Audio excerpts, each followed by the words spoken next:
Good morning, it's the 27th of April 2010 and this is your daily outlook. Markets price a worst case scenario for Greek debt. Yesterday was a light day in terms of economic data with no major or minor releases. The dollar remained range bound across the board, gaining against the sterling and losing against the yen. The Dow managed to make a new 19-month high as Caterpillar, a heavy-duty machinery producer, released some strong earnings, indicating that global demand and construction is improving. On the other hand, we saw financial stocks get sold off as fear over the lawsuit against Goldman Sachs threatens Wall Street's business model. By the end of the session, the Dow closed 0.01% up and the SP 500 closed negative at minus 0.43%.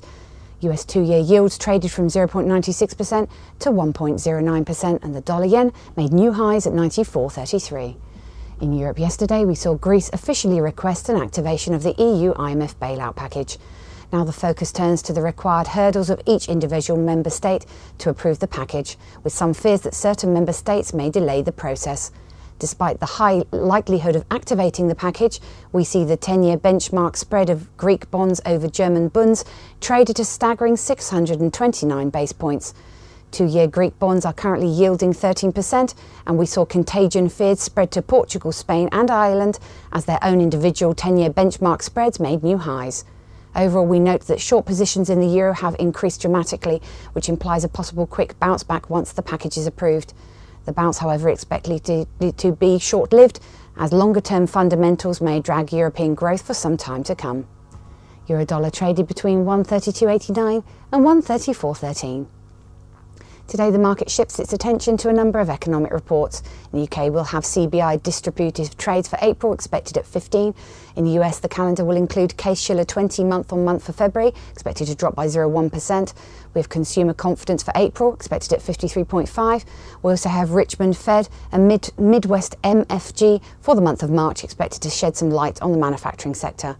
Currencies to watch out for: the euro-dollar and dollar-yen. The euro-dollar pivot point is at 133.15, with a preference to enter into long positions at 133.25. The dollar-yen pivot point is at 93.70, with a preference to enter into long positions at 93.75. Today's calendar of market movers: UK CBI distributive trades for April expected at 15. US Case-Shiller 20 month-on-month for February expected at minus 0.1%.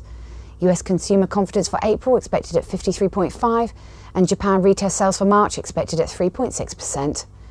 Now on to equity markets. US equities closed mixed yesterday, with the Dow closing at 0.01% and the SP 500 at minus 0.43%. The European bourses were positive on Friday, with the FTSE closing 0.53%, the DAX 1.16% and the CAC closing 1.17%. At the time of the writing, the Nikkei was at 0.20% and the Hang Seng at minus 1%. This has been your Daily Outlook. I'm Emma Andrew from the easy-forex dealing room. Have a good day.